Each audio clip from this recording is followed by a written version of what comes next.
So today we're going to do a very high level overview of Connect strategy. So not the in-depth 4 1-hour webinars that we did in winter of 2019, but rather this will be a high level overview. So a refresher for some of you. And we're going to focus a little bit on how you can teach yourself with the Canvas module, essentially. Also, as part of the Connect strategy part 2, we had our pilot in 2019. Basically, we've simplified a lot of the 4 steps to the Connect strategy. The only part you will submit to campus now is your issue statement, and we're going to ask you to do that monthly instead of once a year. So we hope that those issues will be coming to us in a more timely fashion. So with that, we'll go ahead and get started. So today, like I said, we're going to focus a little bit on the Canvas module. Invitations for those went out recently or will be coming out soon. We had to move the Canvas module from the regular University of Missouri platform to the Extension platform, so that University of Missouri platform will be disabled pretty soon. So if you have that bookmarked, please don't use that one. It's not up to date. Please use the Extension one that you got an invitation for a couple days ago. Outline, we're just going to talk a little bit about why the Connect strategy, and then, like I said, we'll do this high level overview of the 4 parts of the Connect strategy. We're hoping to wrap that up no later than 9:30, so we can have 15-20 minutes for Q&A if there's Q&A. So next slide.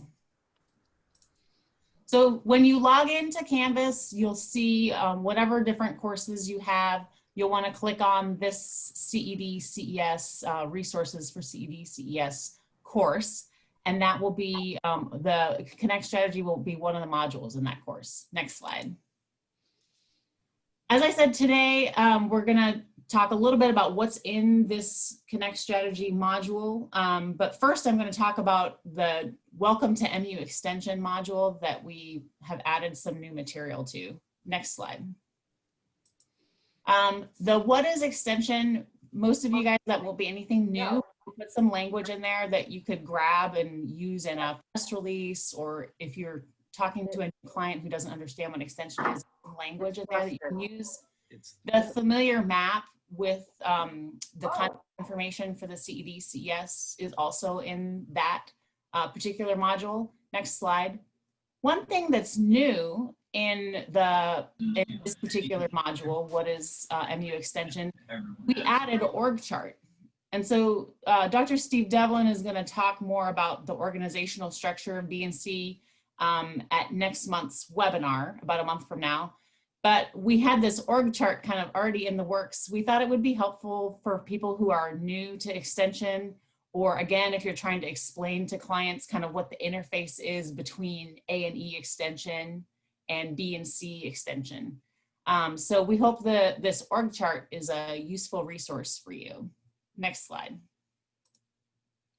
Okay, now we're going to shift to the meat of today, which is the Connect strategy module. And I'm actually going to start when you go into Canvas, on the upper left-hand side, you'll want to click modules, and then you'll see this, and then you want to be working in the Connect strategy module. I'm going to start at the bottom with what we learned from 2019. Again, for those of you who were around last year, this will be a refresher. And for those of you who are new, this will be, I think, something new. So next slide. The report that we created from the 2019 issue statements is available in the Canvas module now. It's a PDF, you can download it.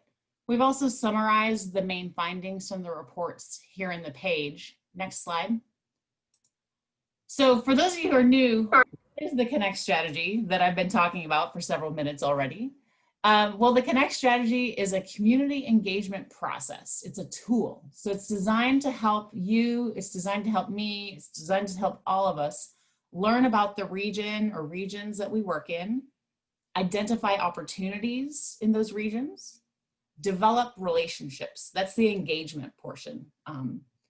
Improve the Missouri economy. And also, I think that this Connect strategy is a great professional development tool, particularly for those of you who are community engagement specialists. Your job is to engage, and this is a tool that can help you with that engagement process. If you're already very proficient at engaging, don't feel like you need to follow this tool, but for those of you who are new or thinking about incorporating some new ideas in your engagement process, then I think this is a really useful resource for you. In 2019, we had 25 issue statements submitted to us on campus. That's about 2/3 of the CED-CES submitted an issue statement. We'd really like to get that up because I think those issue statements are really important. So let me go through what we learned from those issue statements. Next slide. The number one thing we learned in 2019 was workforce issues. Of course, this is pre-COVID. So 73% of the regions that responded said workforce was one of the top issues in their issue statement. So this is how the Connect strategy is being put to use. Now, Summit later on this month is going to be revolving around workforce. Part of that was that workforce was highlighted in the issue statements last year. Number 3 was infrastructure, broadband internet. So here in Exceed, particularly Alan and I are doing a lot of work right now around broadband internet, partly because you guys told us that in your issue statement. Leadership and cooperation was number 2 last year. And a lot of that was around getting young people and more diverse set of people. So we'd like to be inclusive and have leadership from different viewpoints, different perspectives, different people in our community. Next slide. Rounding out number 4, that was placemaking. This idea of increasing being a better economic development strategy than attracting and recruiting businesses. So as a result of placemaking being highlighted, I sent out an email, I think last year, with placemaking resources. So I'm just trying to give you some ideas of how we're trying to use these results in our everyday programming. Economic development was the number 5 top issue surfaced in the issue statements. Next slide. So these are just a few slide shots from the report. But let's move next slide to Jennifer is going to talk a little bit about why the Connect strategy is a great professional development tool. Great, thanks, Sarah. As she mentioned, I just want to take a step back and look at all the possibilities that this framework holds. You know, most of you completed the strategy last year and did a great job of working your way through the process. So as we think about this next year and we try and consider how we can incorporate this framework into our existing plan of work, I think one of the things that it is it's a great professional development tool. It provides organization and structure. It's a chance to hone your skills, to perfect your craft. And as a former project manager working in economic development, I worked with quite a few consultants who were brought into communities to determine need. And nearly every time it was the same. The contract was signed and then we didn't hear for a while. And that was when people were really diving into the data. They were doing the desk research. They were using a lot of the data that you have access to, Emsi and other databases. Then they would fly in and they would conduct interviews with key stakeholders for a week or 2 and maybe have a few follow-on calls. And then after several weeks, we would receive a report of what we needed to get started on, projects, initiatives, efforts, etc. And we would talk about ways that we would work with those consultants to implement the strategies they suggested. So the Connect strategy has really similar steps. And so that's why I'm so excited again about this framework. So I would offer that as we start year 2 of the Connect strategy, that it be considered a pathway to deeper understanding of your community. So we can provide innovative solutions for Missouri communities. I would encourage you to dive into the data and wrestle with it a bit. Does it make sense? What are the nuances?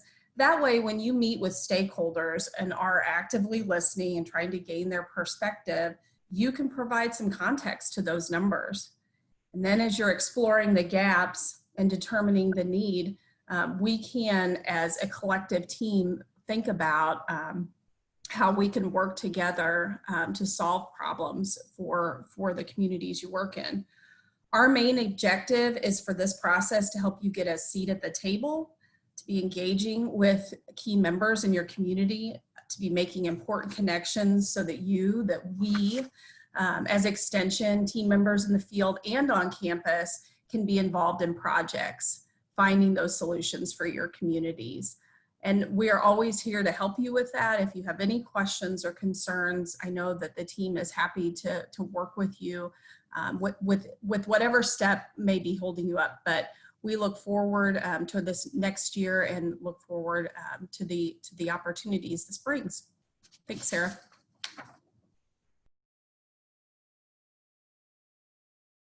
Muted.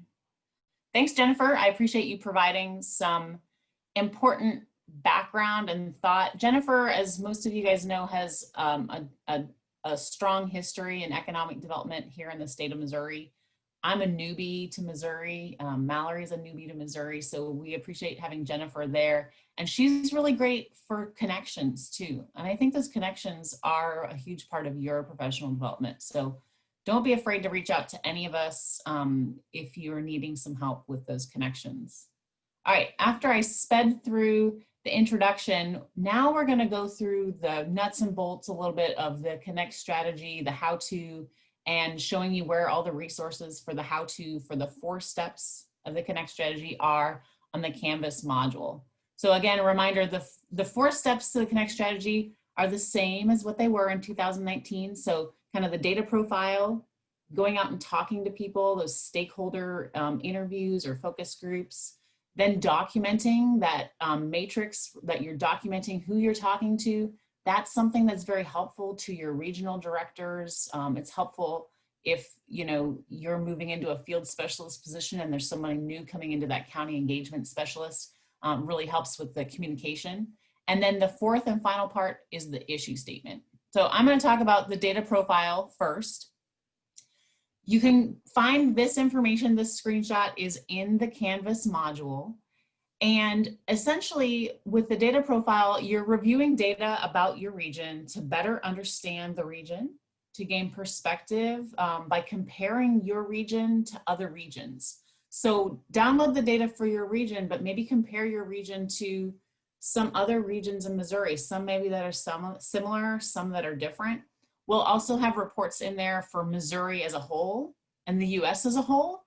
And it's always good to benchmark those data. So you can say, in my region, workforce participation rate is this, in Missouri it is this, and in the US it is this. It's always nice when you're talking to people, when you're trying to impress that maybe workforce participation is a problem in your region, to have those kinds of benchmarks. Again, there's no need to turn in a data profile. I think last year, a lot of you got really stressed out about turning in something. So we're not requiring anything to be turned in anymore, except for the issue statement.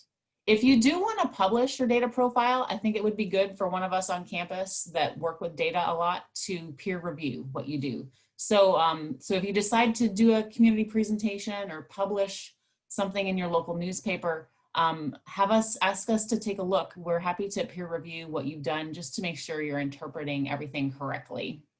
Next slide. So in that Canvas module, there's lots of resources for you on the data profile. Here on your left is just a screenshot of what that Emsi report looks like.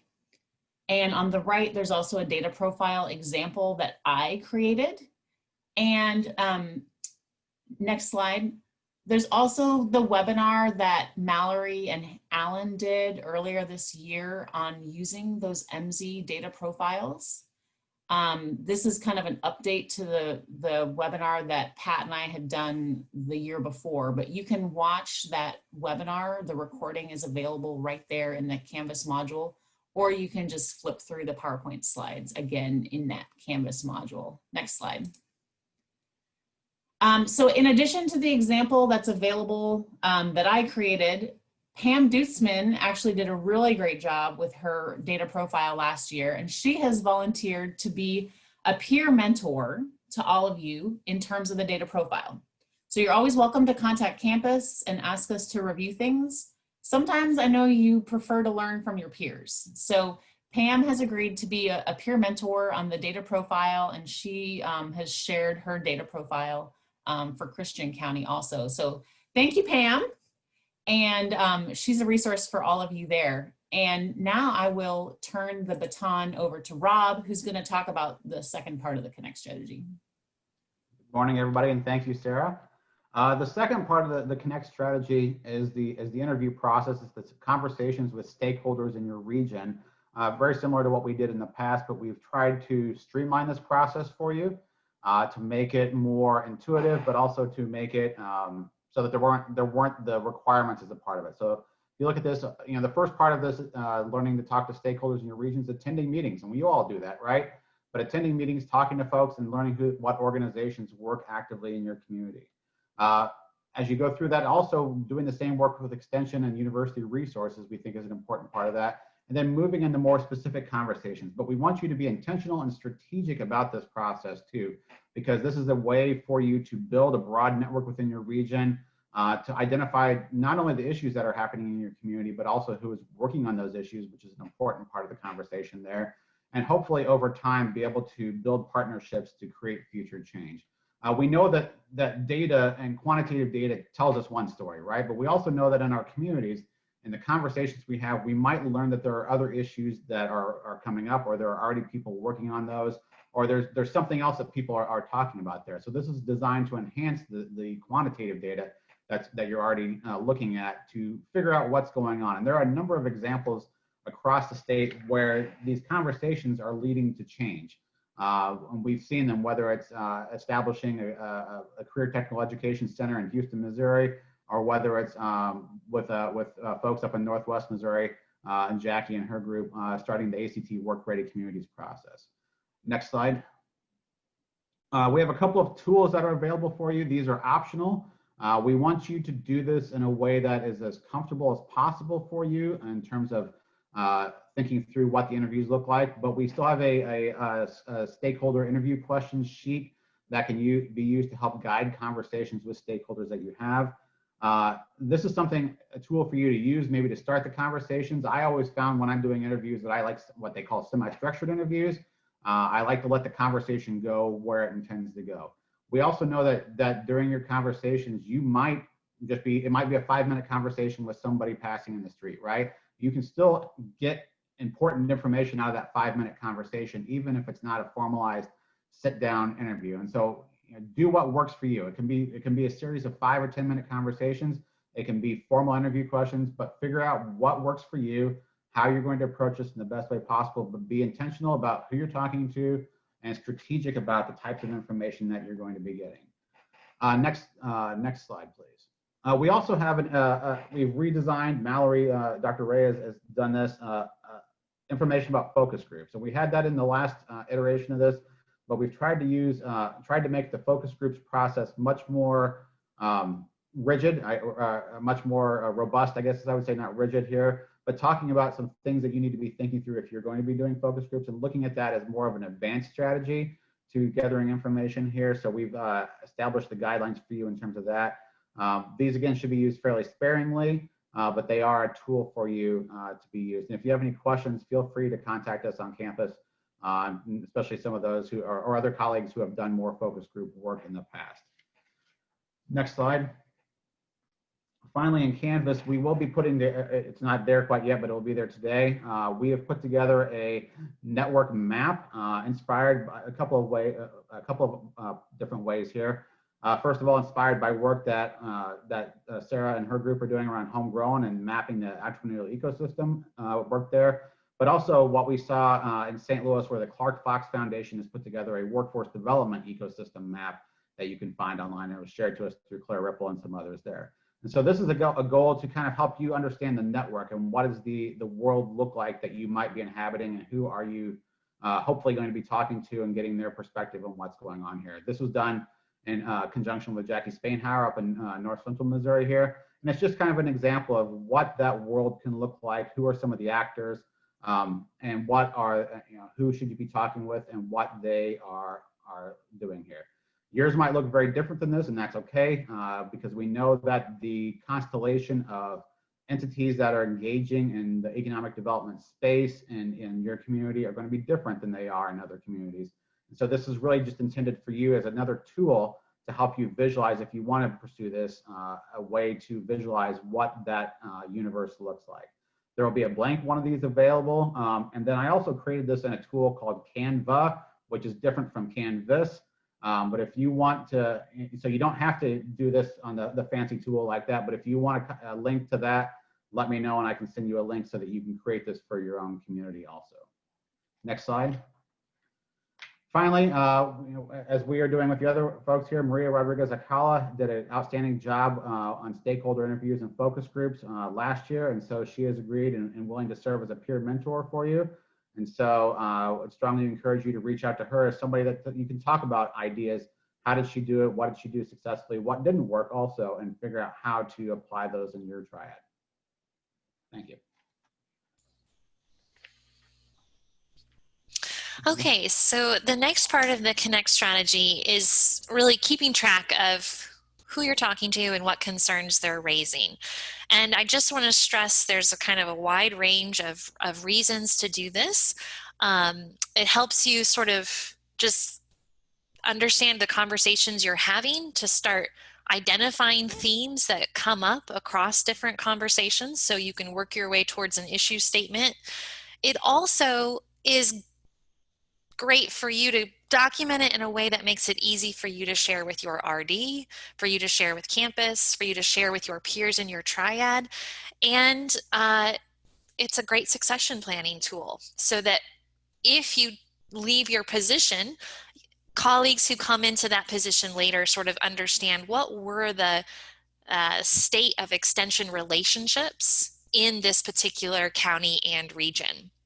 So we have a couple of tools here to help you. Again, these are optional tools. We're not requiring you that you submit them, but I do think that it's a good tool for you to share, again, with your RDs as a first step, and certainly with your EDs too. Next slide, Hannah. So the first tool is the stakeholder matrix, and this is what it looks like. This helps you to kind of understand what type of entities in your region might be most connected to these different areas, with these program areas within BNC. So if you're brand new, again, this is a great way for you to have a big picture look at who should I be talking to. The stakeholder map that Rob just showed is a customized version of this tool for your region, where you actually plug in the specific name of utilities and other entities that are working in your region. And he showed one for workforce development. You could develop one for a different area, your primary focus area, and develop more of those over time even. But this is a place for you to just kind of record who you're connecting with and those central points of contact for those key entities in your region. Next. This is another optional tool. This is just a simple Excel file where, again, it helps you get to sort of that next step. So who'd you talk with? What were some basic notes? Key takeaways, potential action steps, just as a way to sort of help you stay organized. Again, it's optional. You may have your own ways of doing this. The most important thing is that you just keep track of who you're talking to, what issues they raise, and getting those things to, it may be your RD, it may be your ED, it may be a partnering organization that you're working with in another context, right? Like sometimes we are the solution and sometimes we are that connector to someone else to find a solution. Next slide. And for this particular component, Amie Breshears has her stakeholder matrix that's available in Canvas as an example. And she is, again, happy to serve as that peer mentor. And maybe during the Q&A session, we can have Amie talk about how she organized herself and what worked and what didn't work. Thank you, Amie. Great. Okay, and I'm going to share the last part, part 4, which is the issue statement. And as Sarah said earlier, this is the part that changed the most. It was a few paragraphs you would send in once a year, and now we're asking 1 to 2 sentences and sharing with us more regularly, sharing that about once a month. So this is really the point in the Connect strategy where you've taken all that you've learned, distilled it down, and really identified, okay, what are the key issues that I'm seeing in my region that Extension can do something about? And then sharing that with campus. So we're learning, again, like what is happening throughout the state? Are there issues that we're seeing in many places? And what can we do about that? So we have changed this part. You'll see on the screen, there's a link to a Google form that you will submit. I'll bring it up. So it's a simple form now. Google form, we are using that platform so we can collect them all and then send them out to EDs and RDs regularly. So I'll be doing that once a month, reviewing everything that's been submitted and sending that out. So the key parts are identifying the county that you're in, the region, the topic, and what is the business and communities theme that fits under. Is it workforce development? Is it within community development, economic development? Identifying that area so we know who needs to know about this information. And again, just some values of this. It is identifying those common themes around the state. And we're making more connections from the county to state level to directors, just sharing that information quicker and faster than we have previously.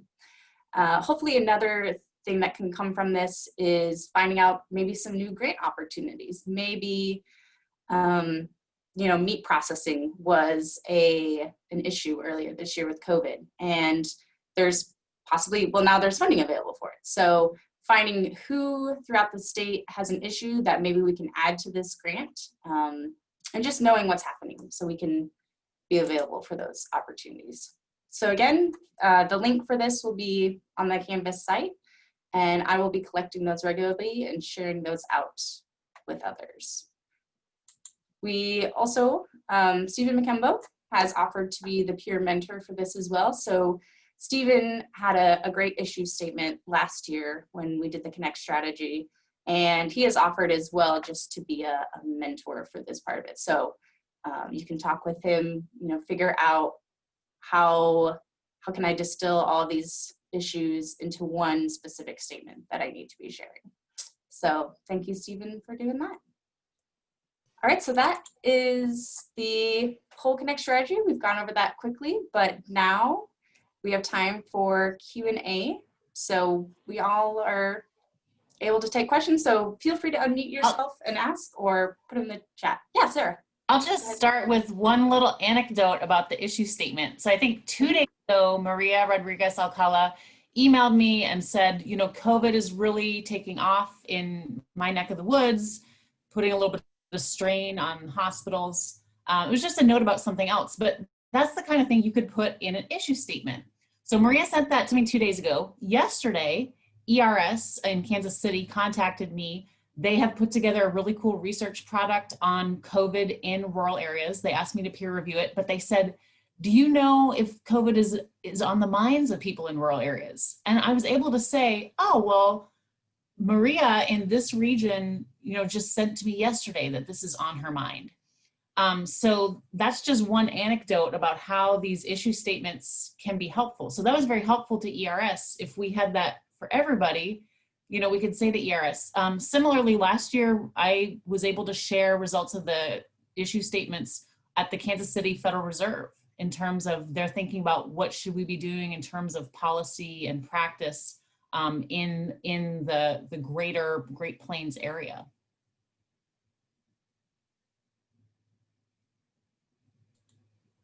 Anyone have questions? Feel free to unmute yourself. I know we went through that quickly, but I was really proud that we got through it in 30 minutes. So great job, presenters.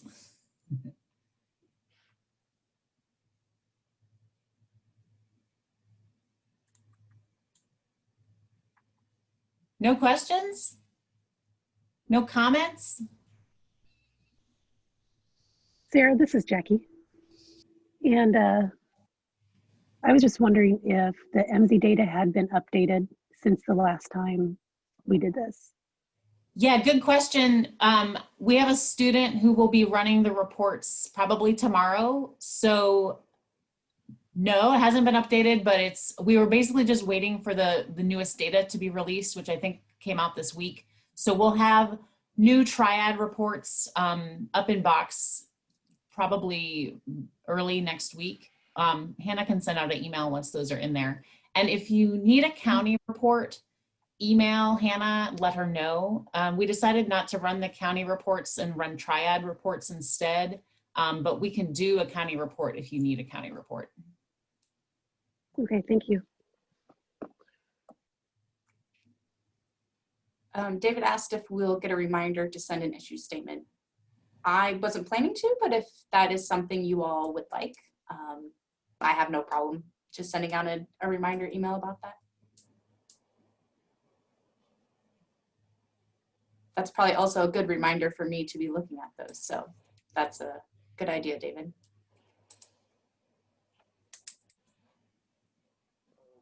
I'd like to Go ahead. Yeah, Mallory, yeah. Go ahead, Steve. Oh, I guess one thing I wanted to throw out, you know, we want to dive in on issue statements and focus in on what are some of the challenges that people are facing in areas. I want to encourage folks not to overthink it. You know, sometimes we think like we have to provide all of the information up front and we have to have a solution already figured out before we post something up. So this is not necessarily something, this isn't like we're going to publish this. And obviously, you know, Sarah mentioned she used some of it with the Fed last year, but that's only after evaluating it a little bit and diving into it. It's not like we're putting this out to say, well, these are the problems of Missouri. So for us to internally talk, you've got a tickle in the back of your mind that, hey, this is an issue. Maybe we want to look at that. I think it's okay for us to put that in. You know, obviously we don't want to collect unuseful data, but you know, you're the people that are on the ground, and so you're going to have a better understanding of what some emerging issues would be. So don't feel like you have to write a book in order to submit an issue statement.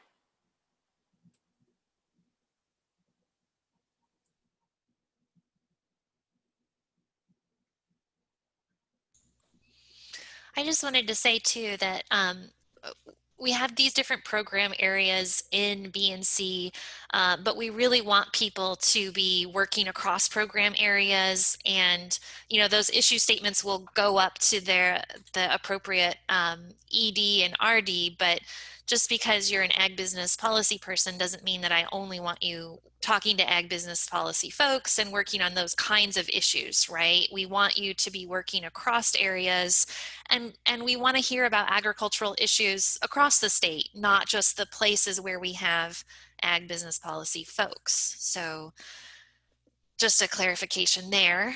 I would actually like to hear from some of the folks who used this strategy last year. What worked, what didn't work, what was useful about it?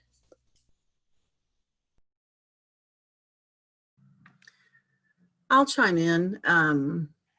This is Amie Breshears here in Benton County, and something that I think about when I think about especially our brand new folks is an advantage you might have if you are in the area, you're working in the area that you live in. And so for me, I've lived here for 40 years. So in Benton County, it was easier for me. So if there are folks who are in a brand new place, I just want to encourage you that just do the best that you can. So for me, I had a lot of connections here already. And so within the matrix of the Excel spreadsheet, it was easy to put those folks in and sort of capitalize on existing relationships that I already had. So the other thing I appreciated about the Excel spreadsheet was in Henry and in Pettis County, where maybe I didn't have so many relationships, then that made it possible for me to be strategic and to talk to the folks in the office in that county and sort of pinpoint maybe where I needed to start and then fan out from there. So for me, it was a good map of what I needed to do. And again, I just want to encourage folks who maybe are new and don't have a lot of connections. It's okay to start where you are and be thinking all the time as you meet new people, even Walmart or Orscheln or just wherever you are, at the pool with your kids or whatever you do, there's always somebody that has a connection, whether you know it or not at the time, and just be thinking about those in ways that you can help fill in those gaps and enhance and increase your network. I think I can add to that. I was new in my area, and actually I used the Connect strategy as an excuse to meet people. So it was very positive in that sense. So adding to what just was mentioned. And I'd also like to say that there's something magic about going to our partners, whether we're new or whether we've been around forever, and sitting and listening to them and asking these questions and really, really listening. And it changes your relationship. And it's just remarkable what came out of that. Just the process, not even necessarily what I was hearing, but the process of doing that and hearing them. My relationships changed for the better, and we're much stronger after that. And, you know, the local paper wrote about the process when they heard about it and thought it was really, you know, people like to be listened to, they like to be heard and understood. And so this whole thing about, hey, MU's listening now, they want to connect their work to what the needs are, it became real whenever we were actually doing that. So I think it's a great process. So there's a question in the chat there, Sarah, about the timeline. And Yeah, so Trisha says, is there a timeline? I mean, ideally you guys have been doing this continuously, but we'll start with the issue statements immediately. I mean, David had a great suggestion to send out a monthly reminder. So Hannah can send out a monthly reminder and we'll start that next month. There's not a hard deadline, Trisha. Like last year we had a deadline to put a report together for Summit. Obviously we're not gonna have a report together for Summit this year. But we would love to just start getting those issue statements rolling as soon as possible. So I look at this, I look at the Connect strategy with two primary focuses. One obviously is the strategy on how you connect in your community, how you build that network of connections. But then another part of this, and I think Sarah mentioned it in the introduction, is the feedback loop. In times when, you know, when resources are plentiful, nobody really worries too much about where the major issues are. But when resources are scarce, we really need to have as much data, good data as possible to help, you know, evaluate where we need to be making our investments. You know, there's the aspect of how new you are to a community or to an area or to a position, and getting used to that. And we've always talked about how, you know, how that needs to be driven by the comfort level of the person on the ground. But at the same time, that feedback loop and having the data that's there so that the regional directors and program directors and education directors can make decisions about where to invest. If we need to develop new programs or if we need to drop programs in order to, you know, actually work on what is needed in the state, that's where that data comes from. Sarah's team does a great job of looking at, you know, the data that comes from the census and the Bureau of Labor Statistics and those, what you might consider standardized data, but you know, they can tell you when you start to get down to a really small level, a lot of times that data loses some of its effectiveness because it's collected on a larger basis. So Sarah had a question about when we would like those submitted each month. Overall, you can send them anytime you get them. You can be sending them throughout the month, but I will send a reminder out at the beginning of each month. I think we'll, you know, it's mid-October now. So in November, we can really start collecting these. And so I'll do that at the beginning of the month. I just want to add one thing there. When I went and talked to people, I always explained what we were doing, that we were looking at the county data, and then that these interviews were being used to add to that data, because usually those can't be grabbed by the data we get at the state level. And so the people in the more rural areas really appreciated that, and that was a plus. But it also had a challenge that after we were done, they came up with all these kinds of things that they wanted me to do. And so I had to explain that this was a process, that it was, the first step is to, for us to be informed, but that doesn't mean that we're going to be immediately offering things for every single thing that that person think it was needed. So you just need to be very honest and open about that, so they understand that it is not that the next month you will be offering something that they need just because you just had the interview. That's a great point, Maria, and a great viewpoint from CES. I appreciate you sharing that. And if folks have difficulties because of that, you know, reach out to your RD or your ED or to campus. But that's great insight. And we're hoping that through this process, you'll also learn more about the existing extension resources, because part of that connection is, you know, finding, oh, well, you know, we do have this program, and it may not be a BNC program. It may be a program somewhere else, but making that link.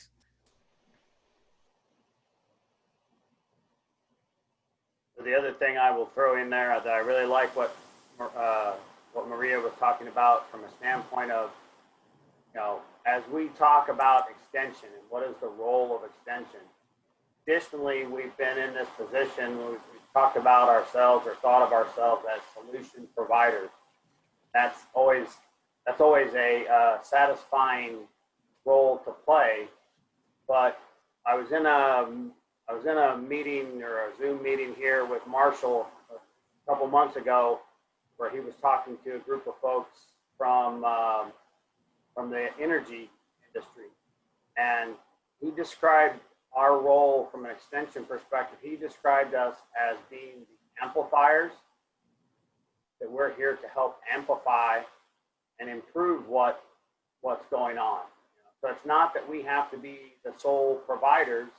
So when Maria's talking to people and they want to do certain things, we can help, you know, bring other groups together to solve those issues. It doesn't have to be an educational product that Extension offers to address some of these things. And I think, you know, if we can help increase the amount of engagement going on in a community, whether we're leading it or not, that's a benefit to the state of Missouri.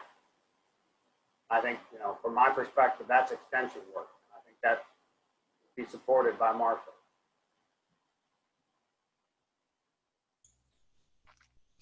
We have a lot of RDs on the line. I don't know if many of you were able to engage with the Connect strategy last year, or if you used the report or in any way could talk about maybe how you did benefit or would like to benefit from this process as well.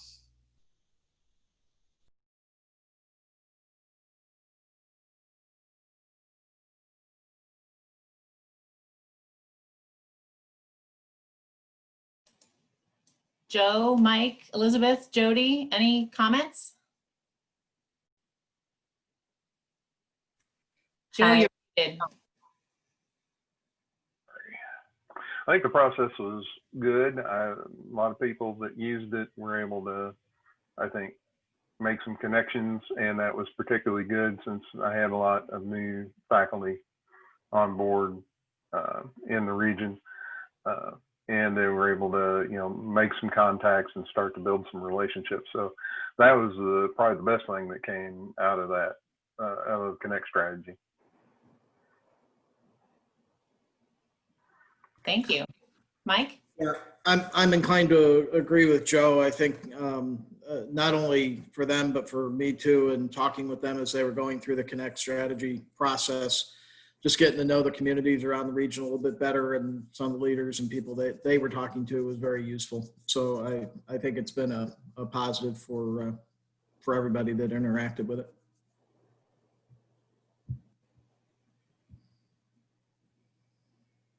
Thanks, Mike. Jody or Elizabeth, did either of you want to say anything? Thanks for coming. We appreciate it. Thanks for having us here. I was very similar sentiments. I think it's useful for folks who are not used to doing this kind of work in the community to have a framework, and it gives them, it can be difficult going into new places and gathering information. So it does at least give you something that you can rely on. So I appreciate that. Echo my colleagues' comments and share that I ask the CESs to do their connect work through the lens of their specialty. So 4-H, you know, your natural connection as an example is with the school board or with the superintendent of schools. Excuse me, with a health and nutrition person, it was to connect through senior centers or you know, through hospitals. So yeah, I think this was all helpful, and it gave them not only a framework for connecting and reaching out, but also in knowing what sort of they had in common right off the bat. So it was good. It was helpful. Thanks, Elizabeth. There's a question in the chat that maybe the RDs can comment on. Sarah asked, would you want us to report this in my extension? And I'm punting to you guys because as a campus person, I don't use my extension. I don't even know if I have a login for it. So would any of the RDs or EDs like to comment on that?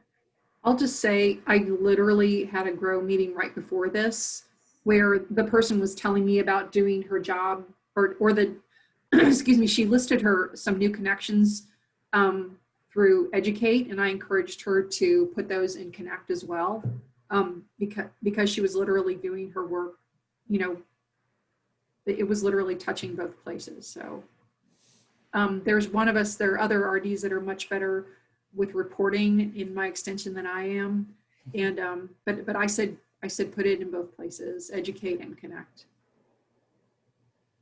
Thanks, Elizabeth. Yeah, I think I could agree to that. It's mainly an engagement, but there's always the opportunity for education going on with this Connect strategy. So because we're informing, it really does go, if it had to be reported anywhere, it'd be in the engagement strategy, you know, engagement activities.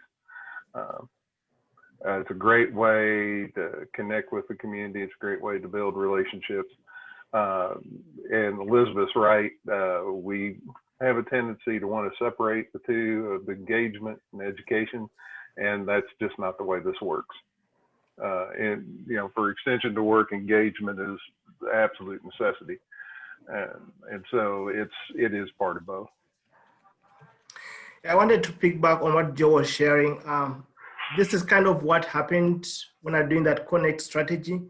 As somebody who was new in this county, it was very helpful to piggyback on some of other organizations that were doing needs assessment.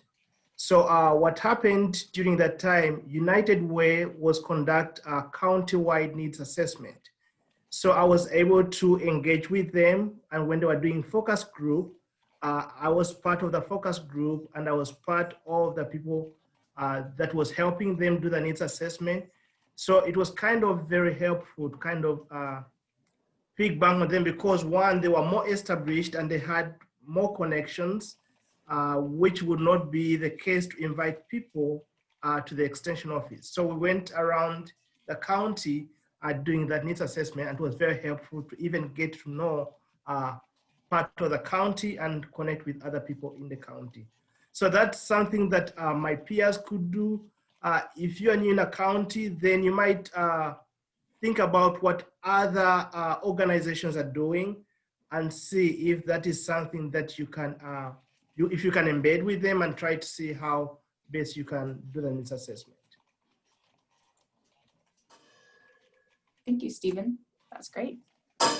We have a bit more time if there's any other questions. Oh, Maria just put something in the chat about efficiency reporting.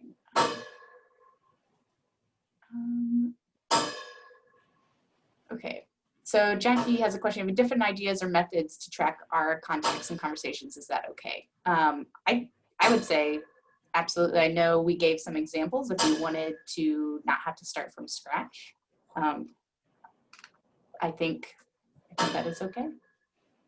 If anyone else wants to add to that, feel free. I would say to your question, Jackie, I mean, I'm not an educational director. I'm nobody's boss. So I would defer to your regional director on that.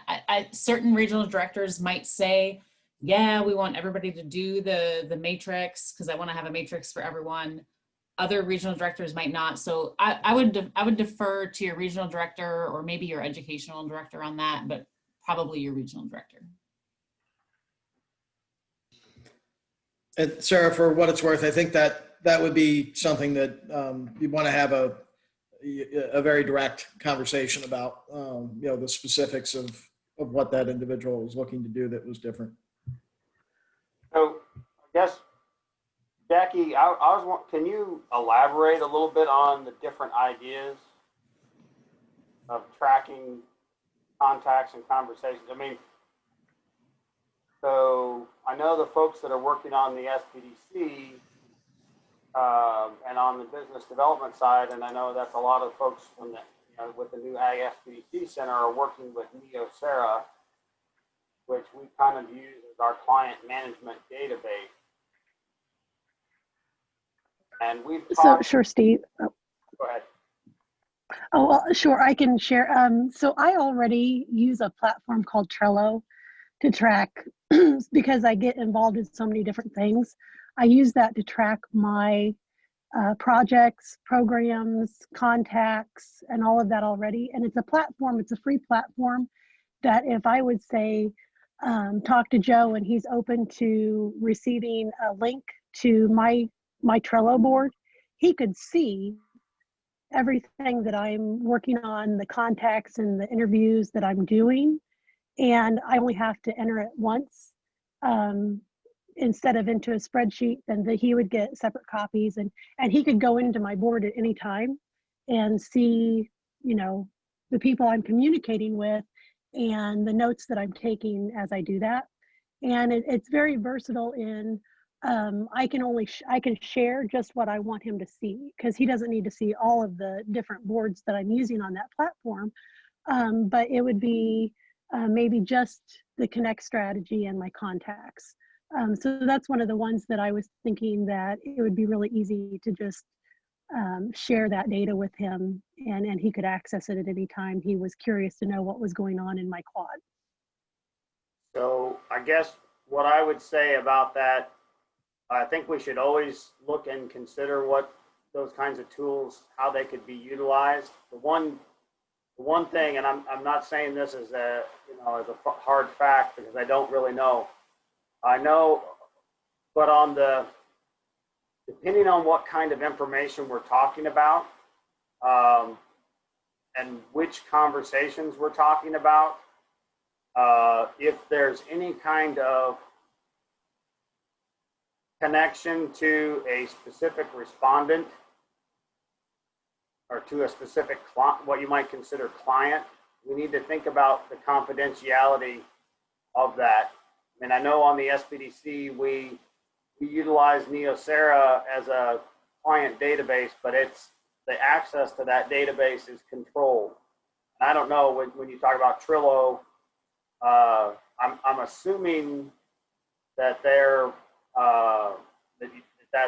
offering you some sort of security there, that your comments or your thoughts are your own. But I don't know, when we don't have an agreement with them, what's the obligation that company has to keep your data confidential? And I don't think we need to dive into that now, but I would suggest that if we're going to use tools like that, we just need to think about all the different aspects.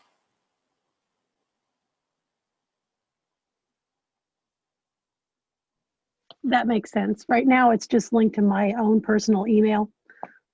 So, and I don't put anything in there that, honestly, I don't put any client information through SBDC or anything in there that I would consider confidential.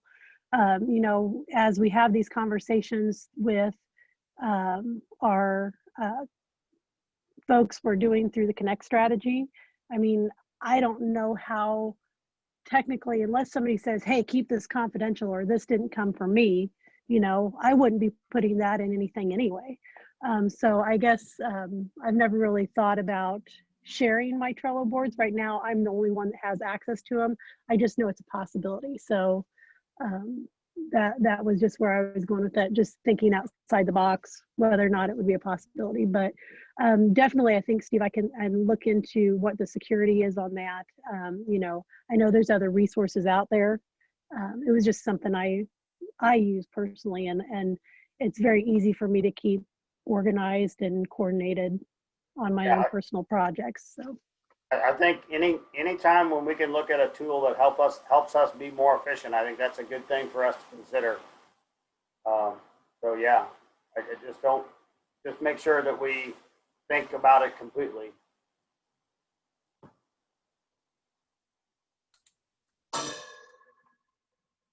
Thanks, everyone. Well, we're right up next to 10 o'clock.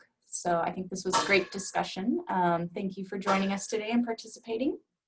Again, I'll make sure that if you haven't already gotten an invitation to the Canvas site, I'm going to be sending out a few more of those today. So if you didn't get it and you're expecting it, go ahead and send me an email and I'll make sure we get you added. Hannah? So yeah, go ahead, Mike. I'm gonna extend your meeting by 10 seconds just to make a quick sure. Quick comment. So, you know, listening to the conversation that we were just having, the one thing I would suggest is that personally, I think we're better off to house this kind of data on systems and locations that we have control and regular access to. If we're housing data of this nature on third-party sites and something changes, somebody wins the lottery, retires to Bermuda, and forgets to give us the access, we lose access to all of that data. And so I would be really, you know, if it's a third-party site that we adopt as a tool that you know we vetted and we're going to use, that's one thing. But otherwise, I think we need to be consistent about how we're warehousing the information we're gathering, so that organizationally we maintain access to it over time. Sorry to extend your meeting by 10 seconds. I couldn't find the unmute button. No problem, Mike. Okay, thank you for everyone. And we will see you in November.